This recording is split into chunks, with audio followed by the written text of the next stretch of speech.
How you doing, guys? Big Mac Dance School here today. Back once again. Back once again with the Conquest video. Final issue. Here comes our run through.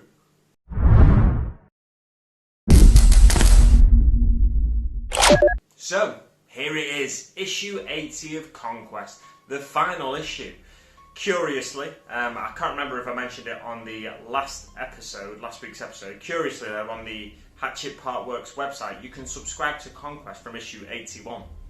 Now, there's no issues after that, so I don't know. That's probably just a glitch on the website, but it's an interesting thing. Go and check it out yourself. Yeah, it's on the Conquest website. Sorry, not the Hatchet website. But yeah, check it out yourself and let me know what you think of it in the comments below. But what do we get in this week's final issue of Conquest? We get the rest of the Galvanic Magnavent. It is split over 3 issues, the kit in total. So this week's value, is the same as last week's value. It's around £15. You're saving about £7 and a penny. The battle for Korvon II ends as well. That's the other thing on the issue, other than it saying it's the final conquest. Well, let's delve in between the pages now and see what we get there.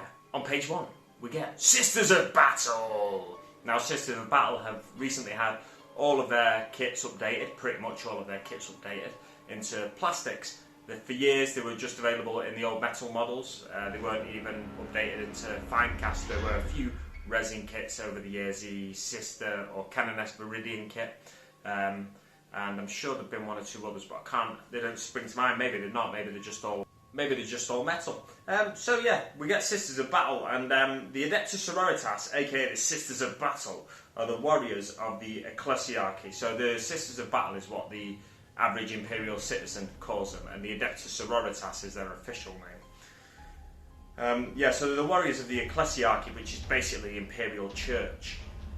They defend humanity and the Imperial faith.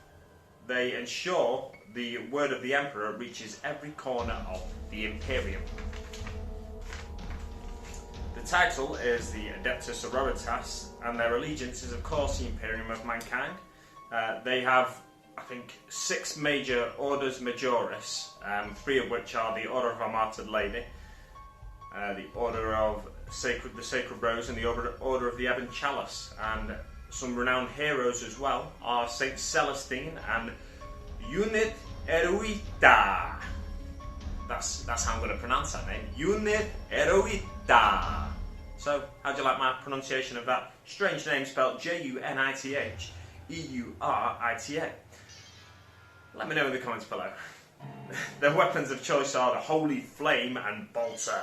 So they like to use flamethrowers where possible. They like to use bolters where possible. Their armoury is has much more varied weaponry than just that. A lot of chainsaws, a lot of power swords. Pretty much very similar to a Space Marine armoury. However, the 2 favoured weapons are really the Flame and the Bolter. The war gear that they have about their person includes power armour, much like the Space Marine chapters, I was going to say legions. They have a Fleur de Lis tattoo. It's like a mark of faith, basically, and it empowers their spirit, emboldens their spirit, perhaps. So it's Fleur de Lis tattoo. They have devotional markings, which could be tattoos, electro 2s, which are like subdermal implants. I don't fully understand what electro 2s are. I think it's like a subdermal metallic implant that has a sort of electric current running through it. Interesting. And ritual scars as well. Purity seals protect from the taint of the impure. And the Godwin Diaz pattern bolter has been unchanged for millennia. It's the bolter of choice for them. And they also have the Chaplet Ecclesiasticus, which is an adamantium set of beads, similar to like rosary beads in modern day life. If you don't know what rosary beads are, just Google them. They're something used in Catholicism and possibly other branches of Christianity, but definitely Catholicism. Yeah, but so it's basically a set of beads, and they bear icons of the Ecclesiarchy. or ecclesiarchy, and their livery, they're all kitted out in the colours of their particular order. Celestine the Living Saint, let's take a closer look at her. Once a sister of the Order of Our Martyred Lady, she was struck down on the battlefield only to rise once more. She battled the faithless for millennia. She has battled the faithless for millennia, and she's returned to life each time that she's struck down. Some people believe that she is actually the Emperor's will made manifest. Some people in the Imperium. I'm very disappointed with myself. I've been taking notes again, but guess what? I've missed a page out. Very disgusting. What a waste of a page. On to the next page, we get how to paint the Magnavent Walkways. I couldn't remember what the kit was, so just put MW on my notes. How to paint the Magnavent Walkways. It's 6 pages with great looking terrain at the end. It's got like a creamy coloured walkway and a metallic stanchion, and the ladders are in the cream colour as well, really nice.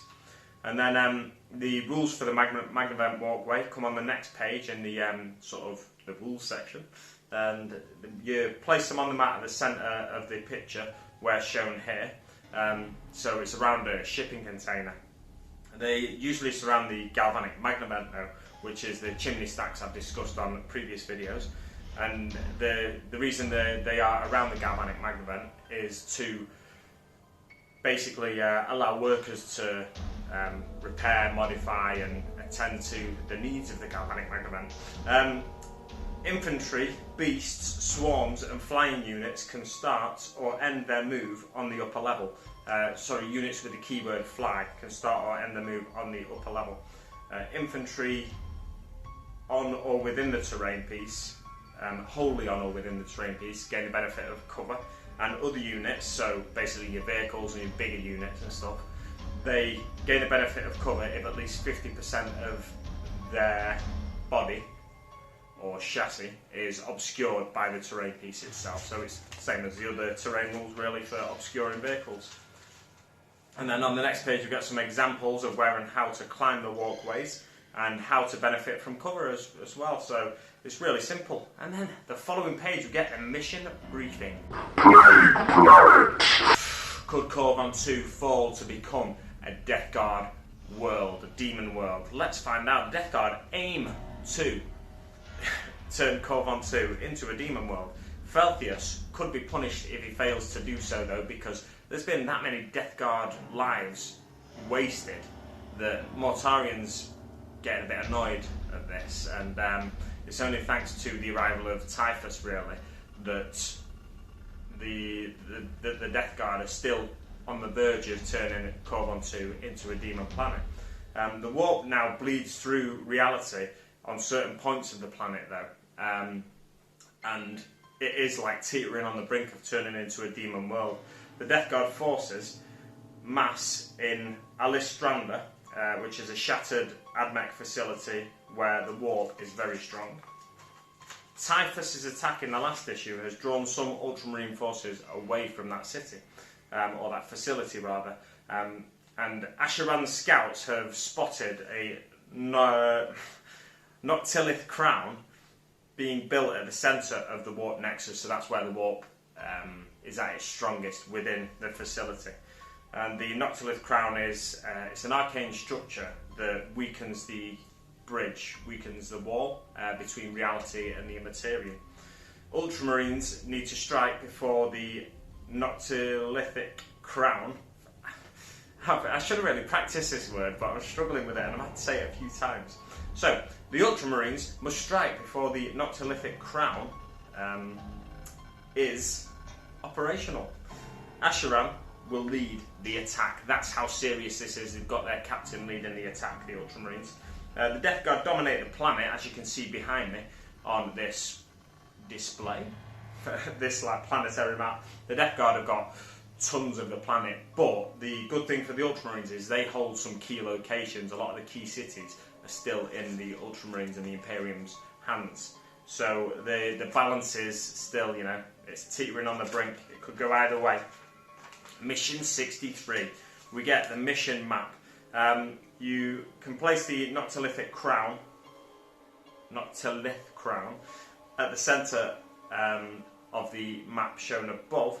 It's the objective for this mission. The Death Guard units wholly within 6 inches gain a 5+ invulnerable save from it. The Space Marines gain a new stratagem, and so do the Death Guard. I'll go through the Space Marines one first. It's 3 command points, but it's quite a good stratagem. You might think that's using all your command points, but yeah, like I said, it's quite a good stratagem. They can call for reinforcements, which basically means they return a destroyed unit of power level 9 or lower to play. So let's say, I don't know if this is power level 9 or lower, but let's say for argument's sake a unit of Hellblasters. If they caused a lot of damage but were then taken out of play by the Death Guard player, they were wiped out by the Death Guard player, then you might want to return the Hellblasters to play to give you another chance to take a heavy toll on the Death Guard forces. And the Death Guard new stratagem is 2 command points, so a little bit cheaper. They get dug-in defences. You can add 1 to the save of a chosen unit against all shooting attacks. That's quality, that. So you do that at the start of the battle, until the end of the battle you're adding 1 to that saving throw.